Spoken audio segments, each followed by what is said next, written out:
Captain's log, supplemental. We are currently orbiting Earth, which is the planet where the Prime Michael Chan lives. Captain to bridge, status report. Sir, there seems to be a man in a suit flying towards us. Shut up, Michael! But sir, it seems to be Alexander Black. I said shut up, Ensign! Is there anyone else on that godforsaken bridge who can give me a proper status report? Sir, this is Lieutenant Chen. The man is firing on our... See, Ensign, was it so hard to give us a proper status rate? Oh no, it's a warp core breach. We're gonna... Damn you, Michael Chan. Damn you.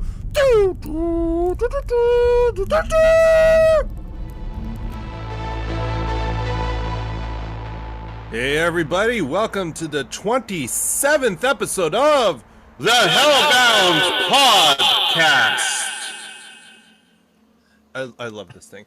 I am actor Michael Chan. You can watch me on Star Trek Discovery Season 4. And I have a wonderful co-host who is... Who are you? I am Alex Blackburn, the founder of the Hellbound Horror Festival, which will be kicking off on the 1st of August. And unbeknownst to Michael, we'll be putting out a call for people to be interviewed that are ready to submit their films soon. So when the process kicks off on the 1st of August, you can submit your short films. Hopefully, we'll be announcing some guest judges soon. Last year, we had Joe Alves, the production designer of Jaws. We had 2 years ago, we had also Alex Proyas, director of The Crow. We had some fantastic judges. Hopefully, we're going to have a few more this year, and it's going to be a really exciting process. So, we're looking to interview our filmmaking, our submitters, our new filmmakers. So, if you want to be part of that, we'll be putting a call out for that soon. Unbeknownst to me, as in you didn't consult me? Yeah. As in you're a fellow producer? Yeah. So I noticed, I couldn't help noticing, Alex, that your camera looks a little different today. It's not as clear. It's from a different angle. You know, unbeknownst to me, huh? I know who you are. You're the Alexander Blackburn doppelganger. Yeah, because I'd never... I knew after we talked about you last week that you'd show up finally. What'd you do with the real one? Because the real one consults me on everything. The real one is just up there. Inside the attic, yeah. Inside the attic? Is that why you're showing me the the attic door from this angle? You're trying to indicate. I've wrapped him in cling film, like that lady that's on the chair in Black Christmas, that's sitting in the chair for the entire movie. Well, Alexander, you and I have beef now. Yeah, it's a bit of a nostril shot, isn't it? Quite. Yeah. I'm going to beat the snot out of you. Yeah. And get back to real Alexander Blackburn. Yeah, I'm sure he'll be back next week. I'm sure he is.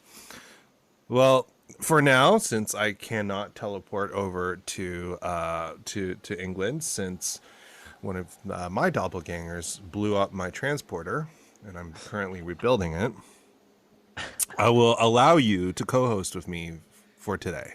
Okay, thank you, Michael. Okay. But after that, you are toast. Yeah. I am toast. You are. One time I made a slice of toast, and I swear to God I saw Alexander Prime's face, on the toast, on the burnt part of the toast. That's amazing. Right. That's amazing. Unless it was Jesus. It might have been Jesus. It might have been Alexander. I told you that story, right? The Jesus story in a painting, which I did this painting, folded it over. Oh, right. Do you remember that? Oh, my God. Yeah, that was many moons ago when I was in chess club. Chess club? Yeah, I used to be part of chess club. That's really cool. Yeah, I was okay. I wasn't great. My geography teacher who led that, he was a very, very good player. But yeah, I wasn't great, but I really enjoyed being part of that. Oh man, I was let's see, ping pong club, yearbook club, volleyball team, and for a short time basketball team and also tennis team. Those were my Awesome. extracurriculars. Awesome. That's great. Yeah. I had a tennis part. Oh my god, that was a nightmare. Why is That that? was a horror story. So I was placed on the doubles part of the school tennis team when we Yeah. went to compete with other schools, because as a singles tennis player I was so and we had a whole bunch of really good singles players. So I got placed with another player who was also not so good at singles, and we became a doubles team. And outside of tennis, we got along like really well. We were pretty good friends outside of it. Well, okay, I wouldn't say friends. I say we got along well, but then we didn't speak a lot at all. He was Yeah. like a grade older than me and blah blah blah. So I rarely saw him, but when we did see each other, it's always like really good.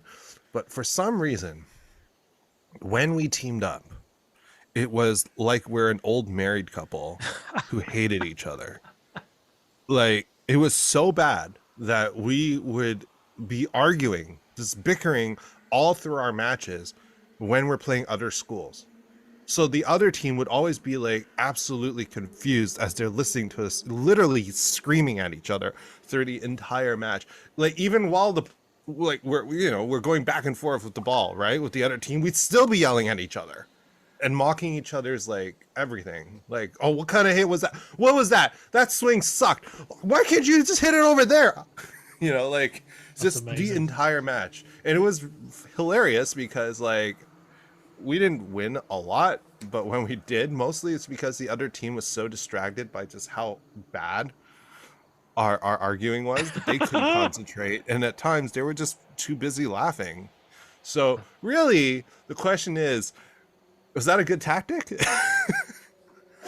Yeah. Well, a lot of people complain about people's yelling or groaning, so arguing and saying random things. I think that's a tactic. Yeah. That sounds But no, it really wasn't. It's just like I said, we weren't very good tennis players, yeah. and as a team, we were equally bad. But I don't know, just something about the two of us working together just didn't work. I would imagine as adults now that if we ever play tennis again as a team, we'd be fine. I'm a lot nicer now.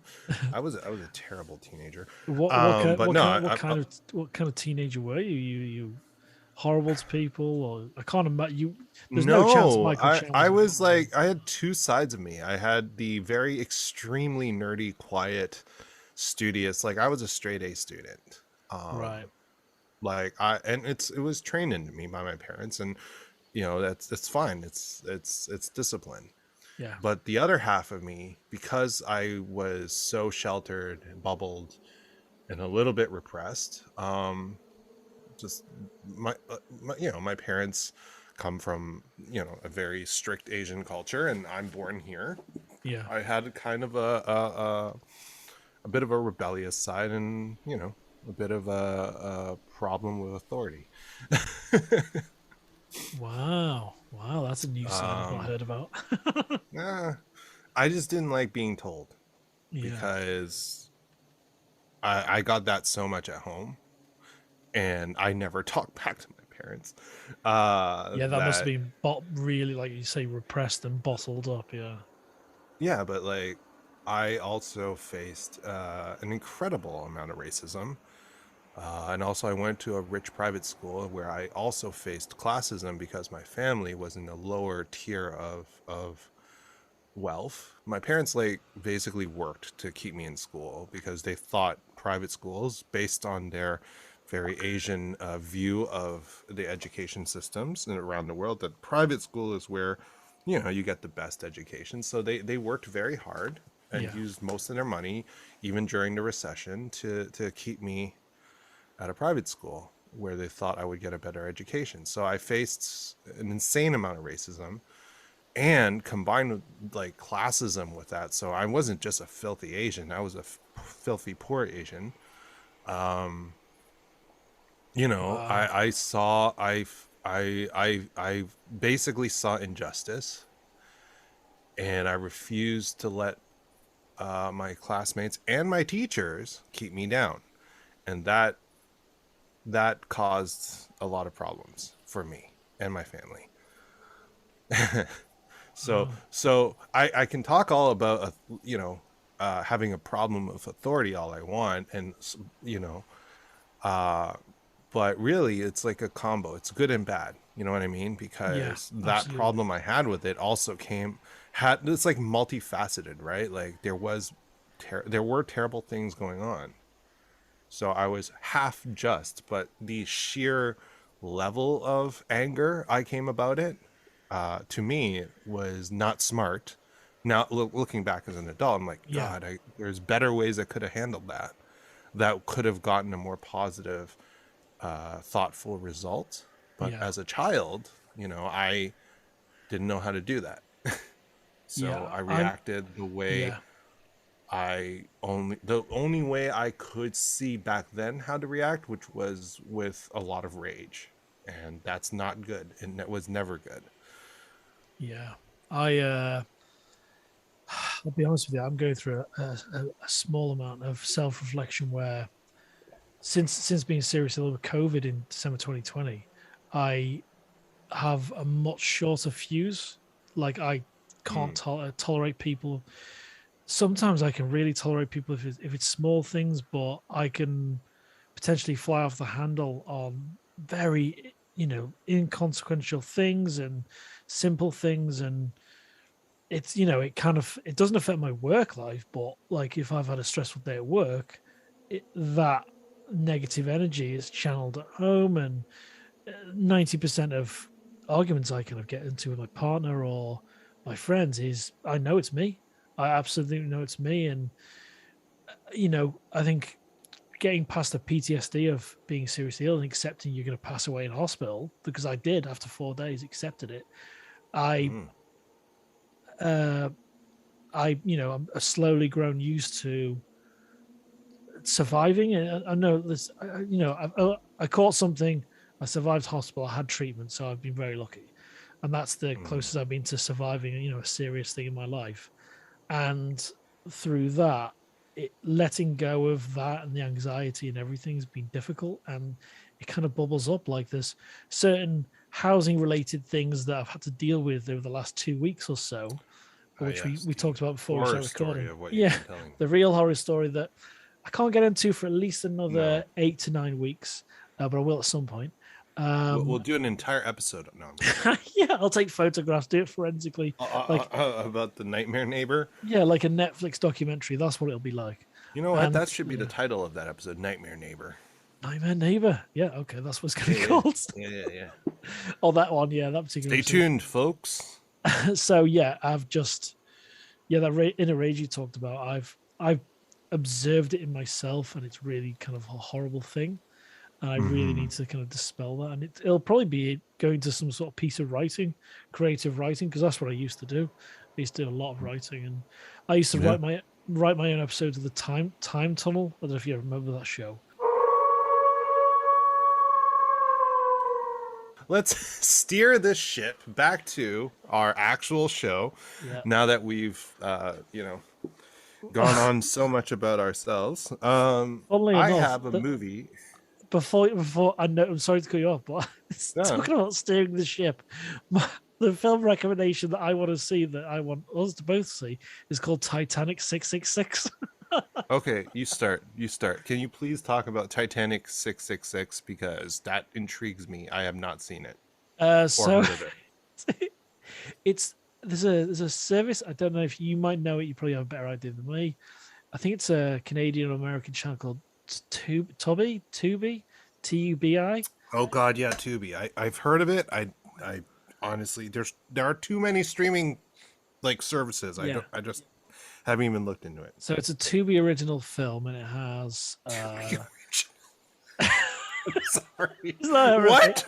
They are making their own stuff. Yeah, it's definitely original. Jamie Bamber's in it, who's in. Sorry, Tubi. No offense, Tubi. I would love to be in one of your films, Tubi. Please book me. The only known actor I know, it doesn't have to have known actors in, but the only one I recognize is Jamie Bamber, who's in Battlestar Galactica, the kind of remake series, and he's very good in that. And it's about the Titanic 3. It's a rebuild of the original ship, and it takes a journey across the Atlantic, and it's about evil goings on after they pass the area in the Atlantic where the Titanic sank. And it looks horrific, really horrific. But I really want to watch it now. Oh my goodness! I need to see this. Yeah, I think we need to see it for at least next week or a future Oh my episode. god! Oh my god! That's it. That's the movie I'm going to go and watch with my wife. So Jessica is a huge fan. My wife Jessica is a huge fan of the Titanic, like the movie Titanic with Leo DiCaprio and Kate Winslet. Yeah. Meanwhile, I am not a fan of that movie, and I'm going to put this out in the open into the public sphere. My wife and I have had a rivalry since we met because she doesn't like Lord of the Rings. What? And I don't like Titanic. And it has been a huge point of contention in our relationship, jokingly most of the time. Sometimes it gets a little nasty, but basically I trash Titanic and she trashes Lord of the Rings. However, I would like to also give her credit. She can recognize the good parts of Lord of the Rings, like the battles and all that. She calls the good parts, and I will recognize what I think are good parts of Titanic, which is I love the ship stuff, like the engine rooms, the remake of like just how beautiful all of that was, the sets. Beautiful stuff. Yeah. But the rest of the movie was crap. And then she'll say the rest of Lord of the Rings was crap. So at least the two of us can recognize some good.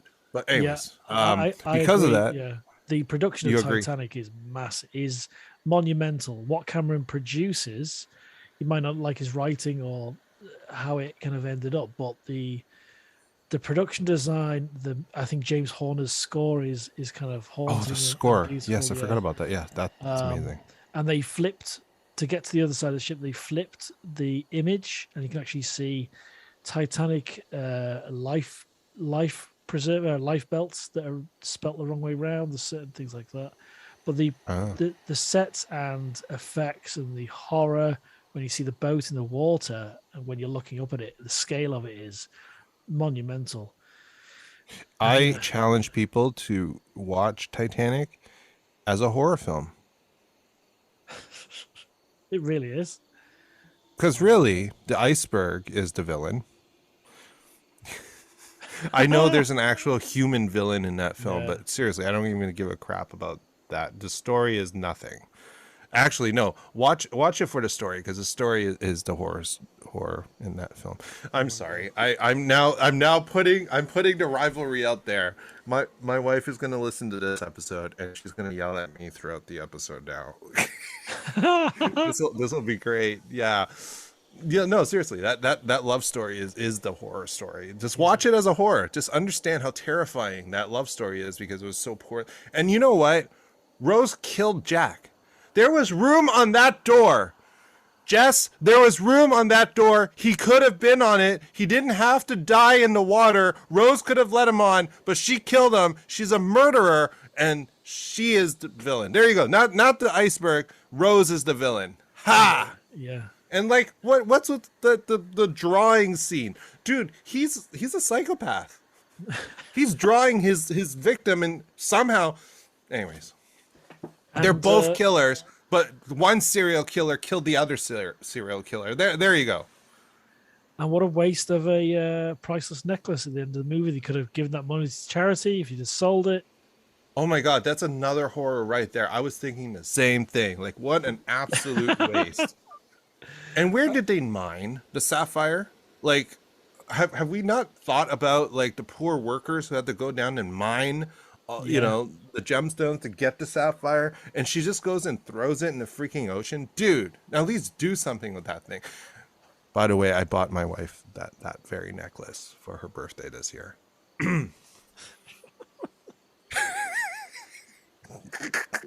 That's Okay, awesome. I want to watch Titanic 666 with Jess. We all need to. God, we have to watch it. It looks horrific. It's horrific. Oh Do you know there's actually a guy, a billionaire, I think he's an Australian billionaire, that's trying to build an exact duplicate of the Titanic? Oh, please, God, no. Yeah, absolutely. And I've got a book signed by the last three survivors of the Titanic. That's Because amazing. I was obsessed with the Bob Ballard, because I used to watch Sequest DSV, and he was always on the end of every episode. And because of that show, I became obsessed with the Titanic, because he would always have something about the seas or the oceans or animals that lived in it. And he was the one that discovered the Titanic wreckage. Was it 1986? I think it was. But yeah, I used to be obsessive about many aspects of it. So that's Titanic 666, and we'll have a watch party or something about that.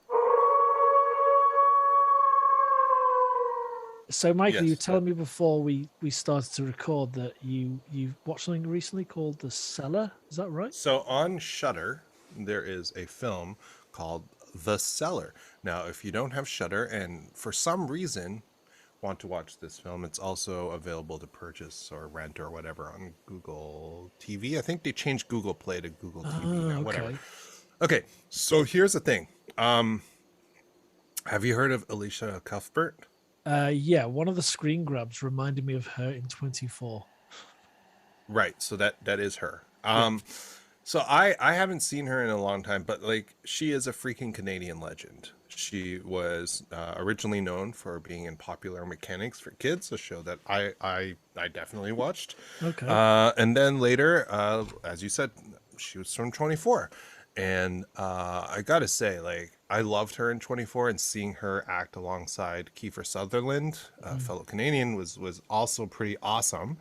Also, watching her get kidnapped every single season. I mean, is it even a season of 24 if Alicia Cuthbert wasn't kidnapped? Yeah. Sorry, just poking at 24 here. Or I get- loved her. Or get kidnapped every third episode. Oh, good point. Good point. That's how it felt, right? Once they get her back, she gets kidnapped again. And even later on, when she gets badass, because she's been kidnapped so many times, that now she's like, yeah, I'm a badass. They still kidnap her, Yeah, that's right. but she's now a badass who's kidnapped. Whatever. So the point is, I loved her. I think she's a fantastic actor, and I thought that after 24, I would see her in tons and tons of other stuff. Unfortunately, not only have I not seen her for years, I haven't even thought about her for years, and that makes me very, very sad.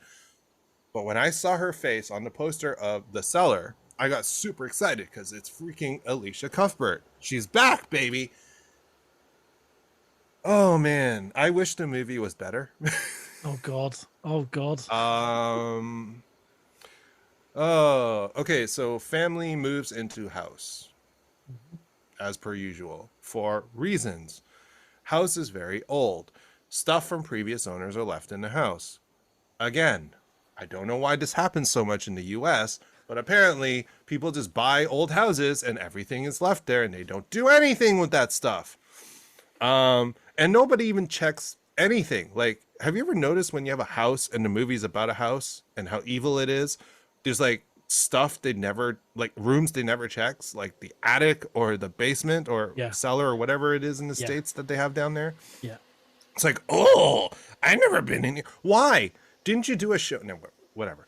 The point is, they move into this house, bad things start happening, and one of the kids disappears. So they're trying to find this kid. And I was so excited at first. Like they posed a lot of good questions. It was pretty suspenseful at the beginning, and there was a lot of interesting concepts to this film. So I would say the first half is fantastic. Then I feel like the writer or writers, I don't know how many people wrote this thing, but it's like they didn't know how to end it. So they created all of this mystique and suspense and horror, and just you're waiting for the answers to all of this and to see how it all turns out, and it just falls apart, completely falls apart. And it's like such an anticlimactic ending, and there really are no answers to a bunch of stuff. One of the most intriguing, I don't want to spoil, but there's one aspect of this film that was very unique. And when you're watching it, it has to do with a record player and some symbols. Okay. It's so intriguing. And I was like, man, I've never seen something like this before. Okay. And so I was waiting for like what is it and why? And when the what is it and why showed up, it really didn't answer why. Oh God, that sounds. And on top of that, what it ended with was really dumb, like really dumb. And there were like a million plot holes in the second half. Like Jess and I were just sitting there staring like at the screen going, what, why? No, but this doesn't work. That doesn't work. That contradicts this. And like, it just, I'm so angry because of how good the first half was. Yeah. And it's Alicia Cuthbert, right? Like, I was hoping like that this is the film that would bring her back, like in force, but yeah. no, I don't think. I mean, unless they put her in something else. Yeah. Like if Shudder likes her and just keeps putting her in stuff, I guess. I'm sad. I love her. She's such, and again, Canadian, fellow Canadian actor, and it's difficult for me to watch someone who, had such a big role in the past. Two big roles, really. Like I said, she's a freaking icon. Popular Mechanics is an iconic show. Was that a It's kid's hard show? for me. It is. Was. Yeah. But Yeah, it's she's just, great. And honestly, Michael and I, for everyone listening, we didn't agree to we talk about films we've seen ourselves and things we were looking forward to. And I had no idea that Michael was going to talk about The Cellar. I saw the poster. It looked great. I love watching her. I think she was terrific in 24. And like you say, she kind of just disappeared off the map completely. yeah. I will say her performance, like she took it seriously. She took this film very seriously, and she gave a phenomenal performance for what she was given. Yeah. It's just, for me, it's sad to watch an actor do such an incredible job for something that was so unsatisfying. Oh, God, absolutely, yeah. So I personally cannot recommend it. Was the setup okay in terms of the kind of the That's reason? what I said. The first half Yeah, where they set everything up was fantastic. I really got behind this film, and then it just crumbled, like completely fell apart. I'm really curious was to see just who tragic. As well. Let's have a I just don't understand. Like, I just don't know how you could screw it up that bad. Oh God. Okay, let's have a quick look. So, director, he did. I'm not too sure about any of those. Let's have a little look. Oh, it's the same. So the director's also the screenwriter. Okay. Oh, okay. That's interesting. He's only been making features since 2009. So, okay. So he's mainly horror based. Yeah, that's one of the biggest disappointments with almost any flick. Really, is how it can be just let down. Like I watched, what was it? What was that? Del Toro movie, Nightmare Alley, and I know a couple of people that worked on the movie, and it's really visually striking. I've never seen so much camera movement in a movie like Nightmare Alley. Cast is amazing. Honestly, there's so much movement in the camera. It's almost, I'd say it's part of the story in many ways in terms of the magic and the kind of misdirection of what Del Toro's trying to do. But the final act kind of really lets it down for me. Yeah, and that's one of the biggest disappointments in movies, really, is you don't walk out satisfied. And I went to see the Nicolas Cage movie, The Unbearable Weight of Massive Talent, last week. And I knew I'm going to have a watch party with it with my best friends. Oh, awesome! Yeah, I really enjoyed it. I really enjoyed that. So yeah, it's Good disappointing to to hear. hear that the Cellar was a letdown, and I didn't know it was a Shudder film, but I think I will check it out anyway. I do hope, honestly, that Alicia gets something else and soon, Yeah, because like it would be very nice to have her kind of back in the spotlight, because I think she deserves it. She's that good. I want to recommend something for people to watch. I don't remember if I've ever talked about this, but one of my favorite animes is JoJo's Bizarre Adventure, and I'm currently wearing a baseball cap of my favorite JoJo, uh, awesome. Oh, that's great. Jotaro Kujo. Um, so it's I'm trying to describe it. It's a very long anime. It's like I'm not even caught up yet. But it's about a family called the Joestars, and there's like this villain called Dio, and Dio Brando. He becomes a vampire and Okay. basically plagues this family for generations.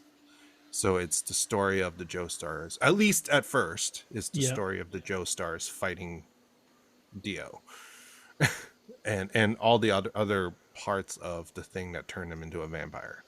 Um, there's a lot of horror elements to it, which is why I am recommending it. But there's also like incredible like martial arts sequences. Just it's also a very chaotic series. Like there is a very colorful, and there's this, you have to like accept that a lot of stuff is just over the top, like Yeah. really over the top. Like if you've watched the movie Crank, you'll understand what I'm saying. Like it's over the top, it's ridiculous, but Yeah. it's Absolutely. fun. It's so much fun, and I love the characters. I love the, and like at one point they travel the world. Like one of the my favorite JoJo, he gets to travel the world, and uh they have like little tidbits about each country they go to. It's really nice. And like all the powers that the characters have are cool to watch. I just think it's a great anime for people to get into. It's just so much fun, and like I said, war elements, vampires, and other monsters. That sounds great, man. Like there is an entire arc with like Egyptian gods, or at least analogs of Egyptian gods. It's so much fun. Yeah, like I think the iconography of ancient Egypt is awesome to look at. I started to watch Moon Knight recently, and it kind of Oh my goodness, yeah. delves into that, and it's the horror elements of that in terms of what's going on in his head. Or I've only seen I think the first two episodes Right. is tremendous, and yeah, that anime sounds fantastic. Yeah. So JoJo's Bizarre Adventure, check it out, guys. I highly recommend it. It is one of Japan's like biggest, most popular animes for a reason. So yeah, have a look. And if any of you see like this trend on Twitter where people like there's like an epic song in the background and then they bend backwards, almost like they're trying to do like the limbo. That's usually a JoJo reference. Oh, cool. They have really backbendy poses in the show. Like I said, it's over the top, so their poses are ridiculous. Yeah. Oh, also, we'll definitely put a link in the show notes for everything we discussed, and we'll send links to Titanic 666, The Cellar, and JoJo's Big Adventure. Bizarre Adventure. Yeah. And that's all for me this week. Yeah, I think that rounds it off nicely, Michael. All right. So what have you got going on outside of the podcast at the moment? I am still part of the cast of Star Trek Radio Theater. We have not announced our next episode yet, so I don't know when we're doing another one, but we have a huge library of past episodes for all of you to check out. We have our YouTube version, which was live, and then our producer Dave Mater, he goes and like cleans everything up. Sometimes, if there's like really big mess up, some of us re-record like one word or one line or whatever, so we have cleaned up versions on all podcast platforms for all of you to listen to. And I once Star Trek Discovery comes back, I don't know when that's happening, but there is a season 5 announced. I will be part of the Live Long and Podcast episode reaction show. And considering I am a cast member of Discovery, let's hope I come back next season and can once again talk about being there. Otherwise, I'll just be reviewing everything and giving it a really positive review so that I don't get in trouble with CBS. Well, I hope I'm always honest. I hope I find out in a year's time that you're in it, because that's the only time I'll find out. But I hope I I'd be find happy out for in a that, year's time that I'm in it. Yeah, well, that would be incredible. That would be incredible. That would be. I don't know if any of you have heard of the old show, comedy show, Kids in the Hall. Well, they are coming back on May 13th, 2022 on Amazon Prime.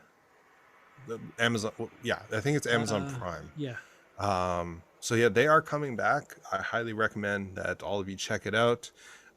Comedy is as good as ever. Their sketches are fantastic, have always been, and now there are no censors. So Oh wow, that's interesting. so they're unleashed. So watch what the Kids in the Hall, because the original cast is back. Watch what they can do when there's nothing stopping them, nothing holding them back. That's awesome. And if you'd like to follow us on Instagram, it is Hellbound Horror Festival. Let me just confirm that. I will probably re-edit that out. Ugh, where are we? If you like, we are on. We are on Instagram at Hellbound Horror Festival, and if you like to find the out Hellbound Podcast. Oh my god, Dude, I'm gonna keep all that in. Please keep all that in. You're like plugging the festival instead of the podcast, Graham. Come on. Oh my god. Please follow us at the Hellbound Podcast on Instagram. And if you want to find out more, you have to go through the podcast. Also, if you like what you're listening to and haven't done so already, please consider subscribing or following us on your preferred podcast app.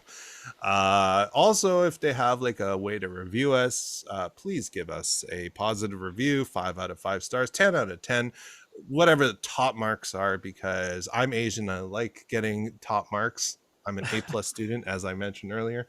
But on top of all that, it helps keep us, it helps get us featured on the front page, helps them push the apps, push our podcast so we get more listeners. And with more listeners over time, it means we can do a lot more of this show. And we would love to do a lot more for all of you.